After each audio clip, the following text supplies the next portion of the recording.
ये सुन लीजिए, जम्मू कश्मीर से धारा 370 हटने का यूपी, बिहार, पंजाब, हरियाणा, राजस्थान इनके लोगों को क्या फायदा हुआ?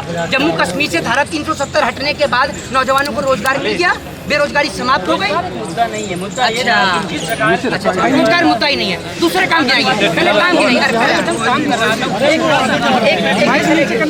दूसरा काम गिनाइए, दूसरा काम गिनाइए। भाई सुन लीजिए, बहुत बढ़िया, बहुत बढ़िया। भाई ये गोदी मीडिया के एक पत्रकार महोदय बोल रहे हैं राम मंदिर, मतलब राम मंदिर, हाँ सपना भी कराऊंगा पूरा, आप रुक जाइए।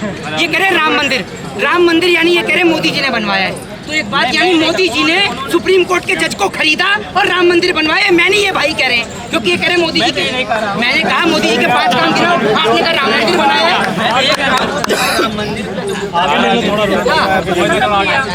एक बात आप मुझे बताइए, जो 3 तलाक का जो मुद्दा था, उस 3 तलाक के मुद्दे को तो जो पार्लियामेंट से क्लियर कराया गया, देश की जनता के 133 करोड़ जनता के आराध्य मर्यादा पुरुषोत्तम भगवान श्री राम को कोर्ट के चक्कर क्यों लगवाए? बीजेपी मोदी जी ने बनवाया है। मोदी जी कल नहीं राम को लेके आएंगे भाजपा वाले, कल को कहेंगे नहीं, कल को कहेंगे अपने बाप को भी हम ही लेके आए तो मान लेंगे। लड़ाई बहुत पहले चली आ रही थी। अच्छा, बीजेपी एजेंडा बनाया। ये एक मिनट, तो ये बीजेपी ने बनवाया राम मंदिर, ये तो बता दीजिए मुझे। मैंने पूछा है मोदी जी के 5 काम। आजादी के बाद से हाँ, जिस प्रकार से राम मंदिर का मुद्दा चला, हाँ, 70 साल रही। अच्छा ठीक है, आजादी पे आया, आजादी पाए हैं। जरा 10 स्वतंत्रता सेनानियों के नाम गिनाइए आजादी के। अब मोदी जी के 5 काम आप नहीं गिना पाएंगे, 10 स्वतंत्रता सेनानियों के नाम गिनाइए। इनकी पत्रकारिता आज मैं दिखाता हूँ आपको। अरे 10 स्वतंत्रता सेनानियों के नाम गिनाइए, गिनाइए, गिनाइए, लगाइए, लगाइए। अरे सवाल, चलिए पत्रकारिता में कौन, अरे चुप रहिए एक मिनट, पत्रकारिता में कौन सा स्थान है भारत देश का? रुक जाइए, कौन सा स्थान है? कोई स्थान ही नहीं है, क्योंकि आप दलाल मीडिया है, गोदी मीडिया है, तो स्थान ही नहीं है। हाँ, तो आप ये बताइए कौन सा स्थान है? अरे भारत देश में पत्रकारिता का कौन सा स्थान है, जरा बताइए। अरे आप सवाल, आप कोई जवाब ही नहीं दे रहे। मैंने पूछा मोदी जी के 5 काम गिनाओ, तो 5 काम आप गिना ही नहीं रहे। गिनाओ ना, आप ये काम बताइए। मैं गिनाता हूँ मोदी जी ने कितने झूठ बोले, कितने झूठ गिनना चाहेंगे, कितने झूठ गिनाओ? मैं गिनाता हूँ, अरे मैं गिनाता हूँ मोदी जी के झूठ। देखिए ये मोदी जी के काम तो गिना नहीं पाए। अरे भाई साहब, मोदी जी के काम तो गिना नहीं पाए, मैं झूठ गिना देता हूँ। 2 करोड़ रोजगार, 100 स्मार्ट सिटी, हवाई चप्पल वाले को हवाई यात्रा, 15 लाख रुपए, ठीक है। चुनावी एजेंडा था, चुनावी एजेंडा था, अच्छा तो चुनावी एजेंडा था, तो मोदी जी ने काम क्या किया जरा ये बताइए। नहीं तो एक मिनट, ये चुनावी एजेंडा था तो मोदी जी को इसलिए बनाया था प्रधानमंत्री कि विदेशी यात्रा पे घूमते रहे, इसलिए बनाया था प्रधानमंत्री। वर्चस्व है मोदी का। कितने विदेश घूम के आए हैं आप? मैं, हाँ, मैं तो अपने भारत को, तो फिर आपको कैसे पता मोदी जी का विदेश में वर्चस्व है? लगी हुई है, वर्चस्व है, यूक्रेन युद्ध को ले लीजिए। अगर एक बात आप मुझे बताइए, कल को अगर मीडिया ये कहेगी कि ये गोबर नहीं च्यवनप्राश है, तो आप चाट लेंगे? आप कह रहे हैं ना, आप कह रहे हैं, मीडिया कह रही है, मीडिया तो सब कुछ कहती है। अगर मीडिया कल को ये कह देगी कि ये गोबर नहीं भैया च्यवनप्राश है, तो आप चाट लेंगे। रोहित भाई थोड़ा आगे आ जाओ, भाई आगे आ जाओ, थोड़ा आगे आ जाओ। अब जनता को क्यों नहीं समझा पा रहे? थोड़ा जनता को हम नहीं समझा पा रहे हैं, दोस्त यार बीच में लगा दिया यार तुमने। एक गाय के बच्चे को भी इतना पता है। अरे सुनिए तो, ये सुनिए, सुन लीजिए, सुन लीजिए ये, अरे सुन तो लीजिए, ये गाय के बच्चे को भी इतना पता है कि माँ का दूध पीऊंगा तो ताकत आएगी, इसलिए वो अपनी माँ का दूध पीता है। लेकिन इन्हें अंधभक्तों को इतना नहीं पता, ये गाय का गौमूत्र और गोबर खा रहे हैं।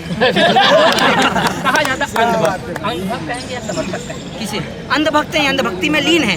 समर्थक हर व्यक्ति के होते हैं, हर किसी के समर्थक होते हैं। समर्थक वो होते हैं कि अगर उनका व्यक्ति कोई गलत काम करता है तो गलत को गलत और सही को सही कहे, वो होते हैं समर्थक। और अंधभक्त वो होते हैं कि भैया चाहे कुछ भी होता रहे, उनको कुछ नजर ही नहीं आता। और आपने भी कुछ ऐसे ही अंधभक्ति का चश्मा चढ़ा रखा है। वरना मोदी जी का 5 काम मैं भी जानना चाहता हूँ सर, गिना ये 5 काम। मैंने आपसे बताया 370। हाँ, राम मंदिर फिर बना रहे हैं, मोदी जी ने बनाया राम मंदिर। बनाया नहीं, मैं पूछ रहा हूँ मोदी, अरे भैया मेरी बात ही नहीं सुनते आप। भारत का मुद्दे को लेकर एक मिनट, हाँ चलो 2 हुए, तीसरा गिनाओ, तीसरा गिनाओ, चलो 2। तीसरा क्या बताया? सड़कें पूरे भारत में चमचमा रही है। अच्छा, सड़कें चमचमा रही हैं। एयरपोर्ट आप देख रहे हैं पूरे भारत, इसको मारे वाले। अच्छा, राजनीति का अलग ध्रुवीकरण कर दिया गया। अच्छा, काम कहाँ है? सब मुक्त हो रही है, अपराधी मुक्त हो रहे हैं। तो अमित शाह जी देश में नहीं रहते अभी। अमित शाह आप कैसे गृह मंत्री है गृह मंत्री हैं वो, तो तड़ीपार कौन था फिर?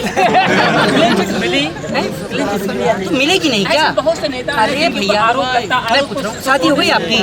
शादी हो शादी गई? न होना ये अलग बात है। अच्छा, हम ठीक की बात करते हैं। मैं कह रहा हूँ आप अमित शाह को क्लीन चिट मिली, मैं मिली मेरी बात नहीं सुन मिली? लीजिए। आप मैं कह मिली या रहा नहीं हूँ आप बीसीसीआई में कुछ मेंबर हैं क्या? ये है या नहीं है ये बताइए ना। इसलिए नहीं बन सकते आप क्योंकि आपके पिताजी देश के गृह मंत्री नहीं है, आपके और हमारे पापा नहीं है। किसान तो है। अरे भैया यहाँ जिसको देखो वो किसान का बेटा है, मोदी जी भी किसान के बेटे हैं, आप भी किसान के बेटे हैं। कौन? वो कहते हैं मैंने चाय बेची है, चाय की केतली दिखा दीजिए, चाय का स्टेशन तो मिला ही नहीं है। पुरानी केतली देख लेंगे क्या हुआ है कोई केतली? भाई साहब मोदी जी का बस नहीं चल रहा, अभी तक किसी पत्रकार ने इनसे ये नहीं पूछा कि मोदी जी इसरो के बारे में क्या कहेंगे, वरना मोदी जी यही कहते कि मित्रों भाइयों बहनों इसरो से मेरा बचपन का नाता है। अब मीडिया वाले पूछेंगे कैसे, तो मोदी जी बताएंगे ऐसे कि जब मैं स्कूल में पढ़ता था तो मेरे से क्लास टीचर कहती थी कि लड़कियां उस रो में बैठेंगी और आप इस रो में बैठेंगे, तो मैं इस रो में हूँ, ये आप समझ लीजिए। हाँ जी। गुमराह जनता क्यों हो? चाचा आपको लाइव पीछे क्यों गुमराह क्यों होती जनता? देखिए भाई, हाँ लेकिन बीजेपी वाले तो ये कह रहे हैं ना कि भाई ये जो धरना है पहलवानों का नहीं है, हाँ। ये धरना है ये कांग्रेस वालों का। अच्छा, अगर कांग्रेस के पास इतना वोट है तो कांग्रेस फिर भी विपक्ष में बैठी है, ये बताइए ना आप मुझे। इसका मतलब ईवीएम में गड़बड़ है फिर तो? सर ये तो आप बताइए ना। नहीं मैं आपसे पूछ रहा हूँ, ये बताइए, ये आप भाई कांग्रेस से हैं आप कांग्रेस से? नहीं एक मिनट बताइए, आप कांग्रेस से हैं क्या? कोई है यहाँ पर भाई? ये बताइए ना आप किसके लिए आए यहाँ पर? बहन बेटियों को समर्थन देने के लिए आए ना? चाचा एक मिनट आप आ गए हो तो? चाचा कितनी उम्र है आपकी? 68 उम्र है इनकी।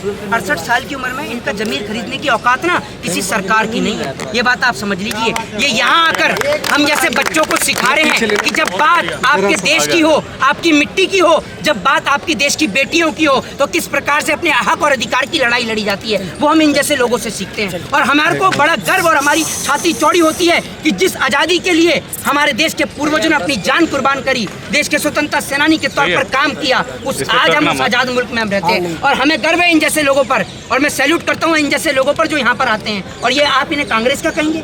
चाचा आप कांग्रेस से हैं? क्या करते हैं आप चाचा? नौकरी करते हैं, बताइए। दिन में राजस्थान के उप मुख्यमंत्री आए।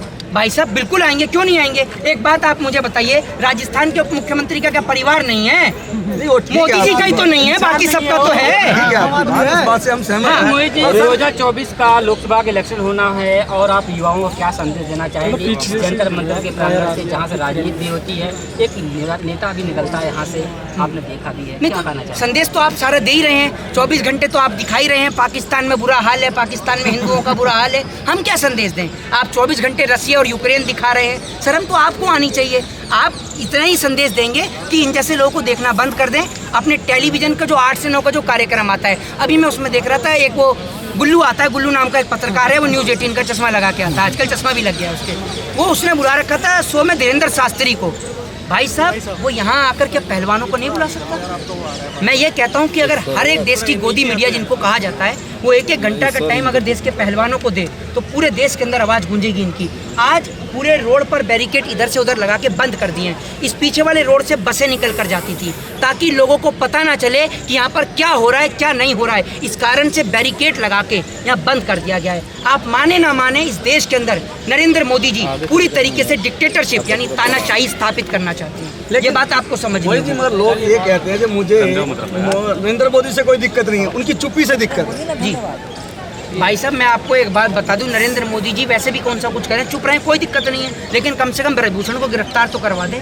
क्यों नहीं गिरफ्तार कराते? नहीं, वो तो ब्रजभूषण जी ने भी कहा, अगर मोदी जी कह देंगे, अमित शाह जी कह देंगे तो मैं इस्तीफा दे दूंगा। अरे मोदी जी अमित शाह तो कहेंगे ही नहीं, क्योंकि आपने पार्टी फंड में इतना मोटा चंदा देते हैं। मोदी और अमित शाह कहाँ से कह देंगे? कैसी बात कर रहे हैं आप? कह देंगे आप? भाई साहब आप, मैं आपसे इसीलिए कहता हूँ, ये जो मोदी जी की दलाली करके आपके भी आधे साफ हुए हैं, इतनी मत करिए, खड़े हो जाएंगे।